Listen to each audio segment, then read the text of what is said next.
Excuse me, ma'am.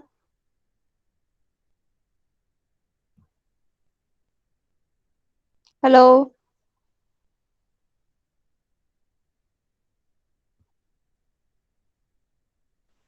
Ma'am Yes, आवाज ma'am. नहीं आ रही। Sorry sorry sorry. ओके, मैं स्टार्ट करती हूँ, वो म्यूट हो गया था। Today's topic of the lecture is the distillation. So distillation is a process in which separation of components of liquid mixture is takes place. ठीक है, आवाज आ रही है अब? Yes, ma'am. ठीक है. So distillation involves yes ma'am. process. First is the vaporization and then second process is the condensation. ठीक है. तो डिस्टिलेशन में क्या करते हैं, अगर किसी लिक्विड मिक्सचर में लिक्विड कंपोनेंट्स को अगर सेपरेट करना है, so by using the distillation process we separate the liquid component. ठीक है. Distillation process involve two step. First, converting the liquid into the vapour. Second, converting the vapor into the liquid. ठीक है. So for the distillation process still is used in this feed, liquid is taken out, taken. ठीक है. Next application, for the separation of volatile oil, distillation process is used. For example, from the clove we get eugenol oil. Second application, separation of drug obtained from the plant and animal sources. Example, vitamin A from fish liver oil. Third application, purification of organic solvent. Example, absolute alcohol, that is 100%. Fourth application, manufacture of official preparations. For example, water for injection, distilled water, spirit of nitrous ether. So these are the official preparations that are manufactured by using the distillation process. ठीक है. Next application, for refining of the petroleum product, distillation process is performed. Recovery of solvent is done by using the distillation process. ठीक है. So these are the application of the distillation process. Okay. Next, जो सबसे important point है before starting any distillation process, जो सबसे important चीज है वो है atmospheric pressure and vapour pressure. Okay. So atmospheric pressure is the pressure that is present in the atmosphere. It is 760 mmHg. ठीक है. एटमॉस्फेयर प्रेशर मीन्स होता है जो प्रेशर आपके एटमॉस्फेयर में प्रेजेंट है उसे हम कहते हैं एटमॉस्फेरिक प्रेशर, और जिसकी वैल्यू है 760 mmHg. ठीक है. नेक्स्ट प्रेशर होता है vapour pressure. This pressure is form by the vapour. Vapours की वजह से जो प्रेशर क्रिएट होता है उसे हम कहते हैं वेपर प्रेशर. ये प्रेशर तब बनता है जब आप किसी भी लिक्विड की हीटिंग शुरू करते हैं. ठीक है. अगर आप इस स्लाइड में देखेंगे, यहाँ पे मैंने 3 डायग्राम्स बनाए हैं. सबको दिखाई पड़ रहा है सही से? बेटा ये पिक्चर दिख रही है? Yes, ma'am. ठीक है. अगर आप इस पिक्चर में देखेंगे, जो फर्स्ट पिक्चर है, इसमें जब आप किसी लिक्विड की हीटिंग करते हैं, दैट इज मीन कि अगर लिक्विड का जो टेम्परेचर है अगर 25 डिग्री सेंटीग्रेड है, इस टेम्परेचर पे जो वेपर प्रेशर है is less than the atmospheric pressure. ठीक है. यहाँ पे कोई बॉइलिंग नहीं हो रही है. ठीक. नेक्स्ट, अगर आप उसकी हीटिंग कंटिन्यू करते हैं, हीटिंग जो टेम्परेचर है लिक्विड का अगर 70 डिग्री सेंटीग्रेड पहुंच जाएगा, वहां पे भी वेपर प्रेशर आपका इंक्रीज होगा लेकिन एटमॉस्फेरिक प्रेशर से कम रहेगा. ठीक है. इस स्टेट पे लिक्विड का एवोपरेशन स्टार्ट हो जाएगा पर बॉइलिंग शुरू नहीं होगी. ठीक है. अगर थर्ड पिक्चर में अगर आप देखोगे 100 डिग्री सेंटीग्रेड, मतलब यहाँ पे जो कंटेनर है उसमें वाटर लिया गया है, वाटर का बॉइलिंग पॉइंट 100 डिग्री सेंटीग्रेड होता है. ठीक है. तो जब वाटर को हीट आप कंटिन्यूसली कर रहे हैं, उसका टेम्परेचर पहले 25 था, कंटिन्यू हीटिंग करने से 70 पहुंच गया है, 70 पहुंचने के बाद जब 100 पहुंच गया है, एट दैट टेम्परेचर जो एटमॉस्फेरिक प्रेशर है it is equal to the vapour pressure. ठीक है. जब एटमॉस्फेरिक प्रेशर वेपर प्रेशर के इक्वल हो जाता है, लिक्विड में बॉइलिंग शुरू हो जाती है, वेपर्स बहुत अच्छे से बनना शुरू हो जाती है. ठीक है. तो किसी भी डिस्टिलेशन प्रोसेस में अगर जो डिस्टिलेशन प्रोसेस को स्टार्ट करने के लिए जो मेन फैक्टर है वो सबसे जरूरी यही है कि जो स्टील के अंदर का जो प्रेशर है वो वेपर प्रेशर जब इक्वल टू हो जाएगा एटमॉस्फेरिक प्रेशर के, इस कंडीशन पे ही जो लिक्विड होता है वो बॉईल करना शुरू करेगा. ठीक है. तो बॉयल जब करेगा तभी वेपर्स बनेंगी, तभी आगे का जो कंडेंसेशन प्रोसेस है एंड रिकवरी है लिक्विड की या जो भी डिस्टिलेट आपको चाहिए है वो आपको तभी मिलेगा। ठीक है, तो डिस्टिलेशन प्रोसेस में जितने भी डिस्टिलेशन प्रोसेस यूज किए जाते हैं उसमें जो सबसे इम्पोर्टेंट कंडीशन है फॉर स्मूथ परफॉर्मिंग के लिए, परफॉर्मेंस के लिए, वो है जब vapour pressure is equal to the atmospheric pressure हो जाएगी। ये जब कंडीशन आ जाएगी तभी आपका लिक्विड बॉयल करना शुरू करेगा एंड तभी इफेक्टिवली कंडेंसेशन प्रोसेस होगा और फाइनली डिस्टिलेट फॉर्म होंगे। ठीक है, ये स्लाइड क्लियर हो गई है?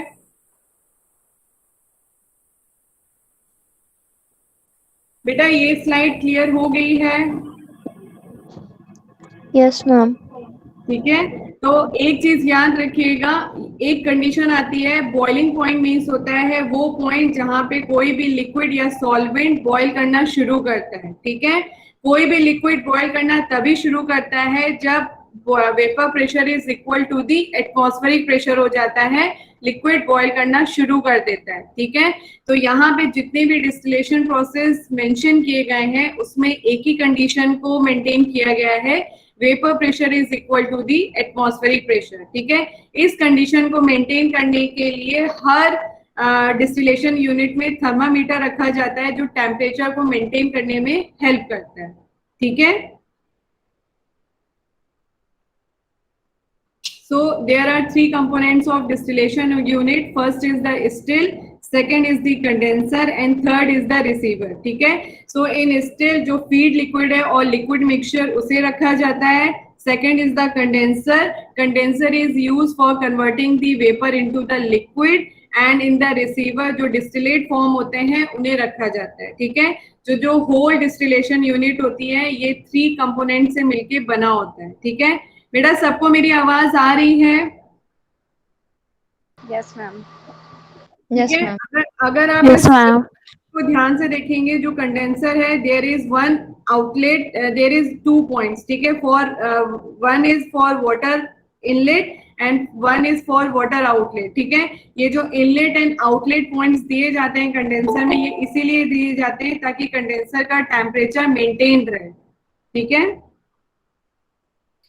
स्टील के ऊपर अगर आप देखोगे जस्ट उसके ऊपर नेक के साइड पे थर्मामीटर लगा हुआ है। ठीक है, ये थर्मामीटर यूज किया जाता है ताकि जो अंदर का टेम्परेचर है वो मेंटेन रहे and vapour pressure is equal to the atmospheric pressure जो कंडीशन है वो मेंटेन रहे स्टील के अंदर। ठीक है, यहां तक सबको स्लाइड क्लियर हो गई है?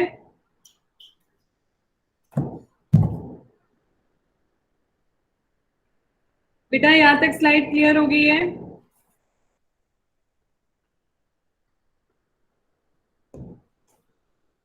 Yes, ma'am. चलिए, so start with the type of distillation. There are different type of distillation process. आपके कोर्स में 4 मेंशन किए गए हैं। First one is the simple distillation, second is the fractional distillation, third is the vacuum distillation and fourth is the steam distillation. ठीक है, आपको ये 4 distillation process पढ़ने, ये चारों आपके कोर्स में मेंशन किए गए हैं। Okay, so simple distillation is used for the pure liquid and for the mixture of liquid. In that case जो liquid mixture में जो liquid components present होते हैं उनके boiling point different होते हैं। ठीक है, second is the fractional distillation. Fractional distillation is used for the mixture or the liquid mixture that contain the liquid that are completely miscible. ठीक है, fractional distillation उन liquid mixtures के लिए use किया जाता है जिसमें जो लिक्विड है वो एक दूसरे के साथ इजिली मिसिबल हो जाते हैं एंड उनके जो बॉइलिंग पॉइंट्स हैं वो काफी क्लोज होते हैं। उस केस में फ्रैक्शनल डिस्टिलेशन यूज किया जाता है। ठीक है, third is the vacuum distillation. Vacuum distillation use किया जाता है उन लिक्विड मिक्सचर्स के लिए जिसमें जो लिक्विड कंपोनेंट है अगर हाई टेम्परेचर, उनके पास high temperature high boiling points होता है और अगर हाई बॉइलिंग पॉइंट तक अगर आप उसे हीट करते हैं तो अगर वो डिकम्पोज हो जाते हैं। ठीक है, तो ऐसे लिक्विड जो हाई टेम्परेचर पे डिकम्पोज हो जाते हैं उनके लिए वैक्यूम डिस्टिलेशन प्रोसेस यूज किया जाता है। ठीक है, fourth is the steam distillation process. Steam distillation process is used for the heat sensitive compounds and that are not miscible, that are water not water miscible, ठीक है। तो ऐसे components के लिए स्टीम डिस्टिलेशन प्रोसेस यूज किया जाता है, ठीक है। ये स्लाइड क्लियर हो गई है?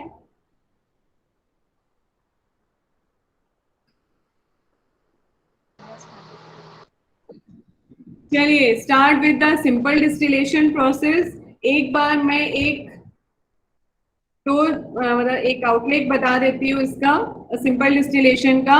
ये पिक्चर सबको दिखाई पड़ रही है बेटा? पिक्चर सबको दिख रही है? Yes ma'am. ठीक है। तो सिंपल डिस्टिलेशन का जो डिस्टिलेशन यूनिट होता है वो तीन चीजों से मिलके बना है। एक है आपका स्टिल, सेकंड है आपका कंडेंसर एंड थर्ड है आपका रिसीवर, ठीक है। जो स्टिल होता है उसमें लिक्विड मिक्सचर को रखा जाता है। स्टिल के नेक पे एक थर्मामीटर भी रखा जाता है और उसमें एक साइड ट्यूब होती है जहां से कंडेंसर को कनेक्ट किया जाता है, ठीक है। कंडेंसर का काम होता है जो लिक्विड है, जो वेपर्स बन रही है उसको लिक्विड में कन्वर्ट करना। थर्ड, जो कंडेंसर से जो निकल के आ रहा है, जो लिक्विड कन्वर्ट होके आ रहा है, वो डिस्टिलेट रिसीवर में आके कलेक्ट हो जाता है, ठीक है। तो जो सिंपल डिस्टिलेशन प्रोसेस होता है ये सिंपल होता है, इसका प्रोसेस बहुत ज्यादा कॉम्प्लिकेट नहीं होता है, ठीक है। और उन लिक्विड्स के लिए यूज किया जाता है जिसमें जो लिक्विड कंपोनेंट्स हैं उनका बॉइलिंग पॉइंट बहुत दूर दूर हो, ठीक है, क्लोज में ना हो। तो ऐसे कंपोनेंट या ऐसे लिक्विड मिक्सचर के केस में सिंपल डिस्टिलेशन प्रोसेस को यूज किया जाता है, ठीक है। तो simple distillation principle is based on when liquid is boiled when the vapor pressure is equal to the atmospheric pressure, ठीक है। लिक्विड तभी बॉयल होगा जब वेपर प्रेशर एटमॉस्फेरिक प्रेशर के इक्वल हो जाएगा। इसी कंडीशन पे या इसी प्रिंसिपल पे बेस्ड है सिंपल डिस्टिलेशन प्रोसेस, ठीक है। तो in simple distillation is conducted at its boiling point and heat is supplied to the liquid so that it boils and resulting vapor condenses, okay। तो simple distillation में क्या होता है, जो भी लिक्विड है, जो लिक्विड मिक्सचर है उसकी हीटिंग की जाती है और जब वो अपने बॉइलिंग पॉइंट पे पहुंच जाता है तो according to the boiling point liquid mixture में जो लिक्विड कंपोनेंट्स होते हैं वो निकलना या वेपर फॉर्म में कन्वर्ट होना शुरू हो जाते हैं, ठीक है। तो according to the boiling point वो कन्वर्ट होते हैं वेपर्स में, वेपर्स अपना कंडेंसर में जाती है, देन आफ्टर कंडेंसर से रिसीवर में जाके कलेक्ट हो जाती है, ठीक है। Construction of simple distillation, it consists of distillation flask or still with a side arm sloping downwards. A condenser is fitted into the side arm by means of a cork. The condenser having a water outlet and inlet and the condenser is connected to the receiver flask by means of adapter, ठीक है। This is the construction of the simple distillation. Next is the procedure. The liquid which is to be distilled is filled into the flask. The thermometer is inserted into the cork to maintain the condition or temperature and fixed to the flask, ठीक है। Next, the water is circulated through the jacket of the condenser to maintain the temperature of the condenser. Next, the heat is supplied and the content is heated, ठीक है, and boiled after some time. जब boiling शुरू हो जाएगी तब vapor pressure is equal to the atmospheric वाली condition आ जाएगी, ठीक है।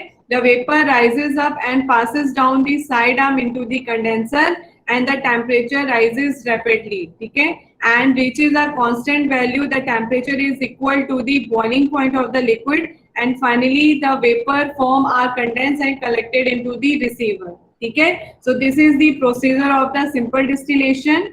Next is the application. Simple distillation is used for the purification of organic liquid, for example ethanol.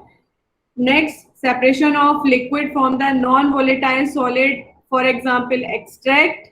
Third application of simple distillation is for preparing the distilled water. Simple distillation method is used, ठीक है। यहाँ पे simple distillation complete हो रहा है। किसी को यहाँ पे कुछ पूछना है?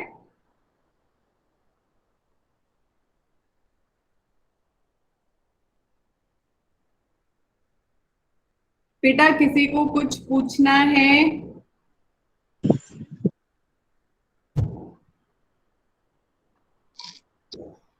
No ma'am. क्लियर हो गया है सबको?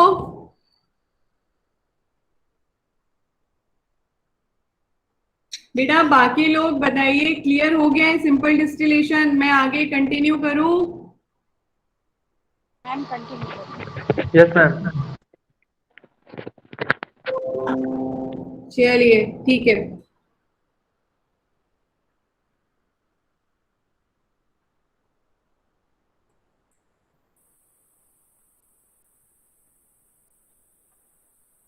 Next is the fractional distillation. Fractional distillation means होता है फ्रैक्शन के फॉर्म में जो डिस्टिलेट है वो आपके बनते हैं, ठीक है। तो जो फ्रैक्शनल डिस्टिलेशन है ये मेनली उन लिक्विड्स के लिए यूज किया जाता है जो एक दूसरे के साथ इजिली मिसिबल होते हैं एंड उनके जो बॉइलिंग पॉइंट्स होते हैं वो एक दूसरे के काफी नियर होते हैं, ठीक है। तो अगर कोई ऐसा लिक्विड है जिसमें ऐसे कंपोनेंट्स प्रेजेंट हैं जिनके बॉइलिंग पॉइंट क्लोज होते हैं, उनका सेपरेशन थोड़ा टफ होता है, ठीक है। तो उनके सेपरेशन के लिए जो डिस्टिलेशन यूज किया जाता है वो है आपका फ्रैक्शनल डिस्टिलेशन, ठीक है।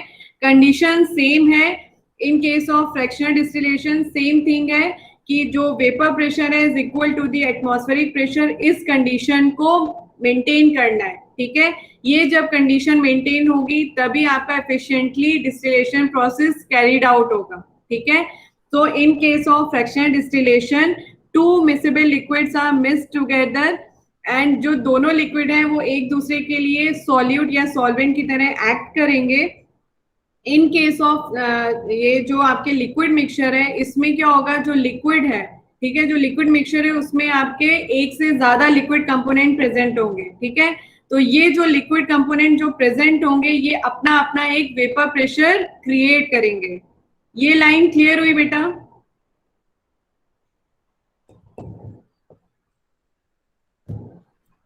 बेटा ये पॉइंट क्लियर हुआ? फ्रैक्शनल डिस्टिलेशन में मेन चीज आती है जो है पार्शियल प्रेशर, ठीक है। पार्शियल प्रेशर मींस होता है अगर आप स्टिल में जो लिक्विड मिक्सचर रखते हैं जब आप उसकी हीटिंग शुरू करते हैं, ठीक है, तो जिसका जो लिक्विड है जब वो हीट करेगा तो वो अपना एक वेपर क्रिएट करेगा, ठीक है। जो ये वेपर्स क्रिएट होते हैं इनकी वजह से स्टिल के अंदर एक प्रेशर क्रिएट होता है जिसे हम कहते हैं वेपर प्रेशर, ठीक है। तो जो भी लिक्विड कंपोनेंट लिक्विड मिक्सचर में प्रेजेंट होता है वो अपना अपना एक वेपर प्रेशर क्रिएट करते हैं, ठीक है। तो जब दोनों को मिला के जो प्रेशर क्रिएट होता है उसे हम कहते हैं पार्शियल प्रेशर, ठीक है। जब ये पार्शियल प्रेशर एटमॉस्फेरिक प्रेशर के इक्वल हो जाता है लिक्विड की बॉइलिंग शुरू हो जाती है एंड वेपर्स आपकी बनना शुरू हो जाती हैं और कंडेंसर तक पहुंच जाती है, ठीक है। फ्रैक्शनल डिस्टिलेशन में क्या किया जाता है, जो फ्रैक्शनल डिस्टिलेशन है जैसे मान लीजिए यहाँ पे दो आपके एक लिक्विड मिक्सचर लिया गया है जिसमें एथेनॉल प्रेजेंट है एंड वाटर प्रेजेंट है, ठीक है। आवाज आ रही है बेटा? Yes ma'am. सबको मेरी आवाज आ रही है? Yes ma'am. अब जो मैं बताने जा रही हूँ उसे ध्यान से सुनिएगा, उसे ध्यान से सुनिएगा, ठीक है। मैं पहले आपको डायग्राम दिखा रही हूँ, ये पिक्चर सबको दिख रही है? Yes ma'am. ठीक है। जो फ्रैक्शनल डिस्टिलेशन यूनिट होती है वो चार चीजों से मिलके बनी हुई है, ठीक है। First is the still, still के जस्ट ऊपर फ्रैक्शनेटिंग कॉलम ऐड किया जाता है। फ्रैक्शनेटिंग कॉलम से कंडेंसर को कनेक्ट किया जाता है एंड देन कंडेंसर से रिसीवर को कनेक्ट किया जाता है, ठीक है। इस तरीके से फ्रैक्शनल डिस्टिलेशन यूनिट को स्टेबल किया जाता है, ठीक है। उसके बाद क्या होता है, जो भी लिक्विड मिक्सचर है जो इजीली एक दूसरे के साथ मिसिबल हो जाते हैं उस लिक्विड मिक्सचर को स्टिल में रखा जाता है, ठीक है। अब जब आप उसकी हीटिंग शुरू करेंगे, मान लीजिए जो आपका लिक्विड मिक्सचर है उसमें वाटर है एंड अल्कोहल प्रेजेंट है, ठीक है। वाटर का बॉइलिंग पॉइंट है 100, ठीक है। उसके साथ जो अदर लिक्विड लिया गया है उसका मान लीजिए बॉइलिंग पॉइंट 90 है, ठीक है। तो क्या होगा, जब आप इसकी हीटिंग शुरू करेंगे तो दोनों के बॉइलिंग पॉइंट क्लोज होने की वजह से उनका सेपरेशन में प्रॉब्लम आएगी, ठीक है। तो क्या करते हैं, यहाँ पे जो फ्रैक्शनेटिंग कॉलम ऐड किया जाता है उस फ्रैक्शनेटिंग कॉलम के अंदर का अगर आप स्ट्रक्चर देखोगे तो उसमें काफी हर्डल्स दिए जाते हैं, ठीक है।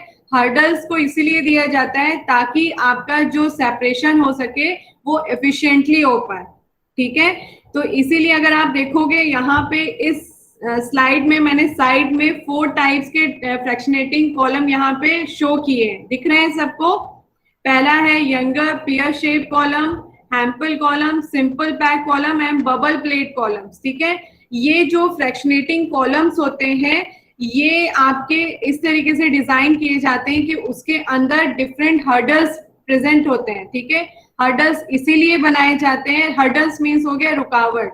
ठीक है, रुकावट इस तरीके से बनाई जाती है कि जिस वेपर के पास सफिशिएंट एनर्जी होगा वही उसमें से स्केप कर पाएगा और कंडेंसर तक पहुंच पाएगा। ठीक है, तो क्या होता है, जैसे मान लीजिए आपका एथेनॉल एंड वाटर का मिक्सचर है, आपने स्टिल में डाला, अब आप उसकी हीटिंग शुरू कर रहे हैं। ठीक है, तो मान लीजिए जो आपने एथेनॉल लिया है उसका बॉइलिंग पॉइंट 90 है एंड वाटर का 100 है, तो इसमें से कौन सा आपका लिक्विड कंपोनेंट हीटिंग करने पे पहले वेपर प्रेशर एग्जर्ट करेगा, कोई बता सकता है? एथेनॉल। ठीक है, तो जब एथेनॉल अपना हीटिंग करके सबसे पहले वो वोलेटाइल होने की वजह से, मोर वोलेटाइल नेचर होने की वजह से सबसे पहले वेपर फॉर्म में कन्वर्ट होगा और वेपर प्रेशर क्रिएट करेगा। ठीक है, तो ये जो एथेनॉल है ये फ्रैक्शनेटिंग कॉलम से पहले पास करेंगे वाटर से पहले। ठीक है, तो क्या होगा, जब एथेनॉल के वेपर्स फ्रैक्शनेटिंग कॉलम से आगे की तरफ बढ़ रहे होंगे तो जो फ्रैक्शनेटिंग कॉलम होते हैं उनका साइज बड़ा होता है, लॉन्ग होते हैं। ठीक है, लेंथ वाइज काफी लंबे होते हैं। ठीक है, तो क्या होता है, जब स्टिल से जो वेपर्स एथेनॉल की फ्रैक्शनेटिंग कॉलम में ऊपर तक जब पहुंचती है, टॉप तक पहुंचते पहुंचते क्या होता है, उसके पास जो सफिशिएंट एनर्जी होती है उसमें लॉस हो जाता है। तो एनर्जी में जब लॉस हो जाएगा तो क्या होगा, जो वेपर्स फ्रैक्शनेटिंग कॉलम के टॉप तक पहुंचने वाली थी, एनर्जी कम होने की वजह से क्या होंगी, दोबारा से नीचे आएंगे और कंडेंस हो जाएंगे। ठीक है, तो कंडेंस होने के बाद दोबारा किस में आएंगे?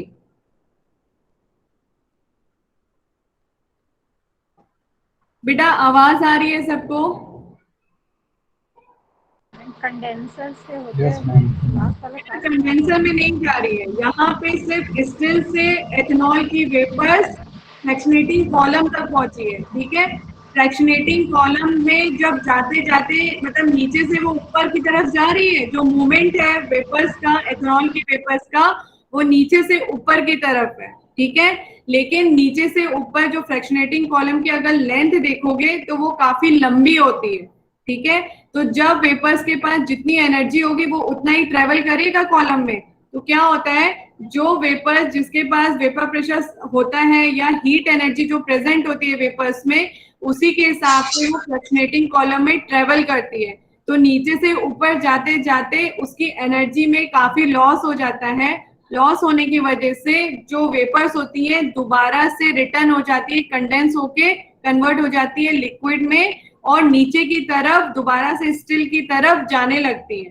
ठीक है, क्या होता है, जो सबसे पहले वाली जो वेपर्स हैं वो तो आपका ऊपर जाने के बाद कंडेंस होके रिटर्न हो रही है, लेकिन साइमल्टेनियसली जो नीचे जो और एथेनॉल की वेपर्स हैं वो भी तो ऊपर की तरफ जा रही है कि नहीं जा रही है? तो क्या होता है, जो वेपर्स जो नीचे से ऊपर की तरफ जा रही होती हैं और जो लिक्विड कंडेंस होके ऊपर से नीचे की तरफ आ रहा होता है, तो वो क्या करता है, जो नीचे से वेपर्स जिनके पास सफिशिएंट एनर्जी होती है वो एनर्जी लिक्विड ले लेता है। ठीक है, अब उसे दोबारा से लिक्विड को एनर्जी मिल गई है, वो दोबारा से वेपर में कन्वर्ट होके क्या करेगा, ऊपर की तरफ जाएगा। ठीक है, तो जो लिक्विड जो ज्यादा वोलेटाइल नेचर का होगा वो सबसे पहले कंडेंसर में पहुंचेगा और कंडेंसर से जाके रिसीवर में पहले कलेक्ट होगा। ठीक है, क्लियर हुआ? बेटा ये प्रोसेस क्लियर हुई? ये प्रोसेस इसीलिए बताया है क्योंकि फ्रैक्शनेटिंग कॉलम में जो लिक्विड्स होते हैं उनके बॉइलिंग पॉइंट बहुत क्लोज होते हैं। तो अगर जितनी लंबी लेंथ होगी उसकी, तो अगर जितने पास पास के लिक्विड होंगे तो उसके लिए क्या करते हैं, जो फ्रैक्शनेटिंग कॉलम यूज किया जाता है वो काफी लंबे लेंथ के यूज किए जाते हैं। ठीक है, उसका पर्पस यही होता है कि जितना लंबा होगा उतनी एफिशिएंटली सेपरेशन होगा और जो वेपर्स हैं वो आराम से आके कलेक्ट हो जाएंगी रिसीवर में। ठीक है, प्रोसीजर क्लियर हुआ सबको फ्रैक्शनल डिस्टिलेशन का? Yes ma'am. Yes, ma'am. ठीक है, अब यहाँ पे मैं एक बार स्लाइड को एक बार रीड कर दे रही हूँ, जिसको जहाँ पे कंफ्यूजन हो एक बार पूछ लीजिएगा। ठीक है. So principle of the fractional distillation is when two immiscible liquids are mixed together, each will act as solute or solvent for each other. Okay. So when a mixture of two such liquid is heated, the vapor pressure of each is lowered. Okay.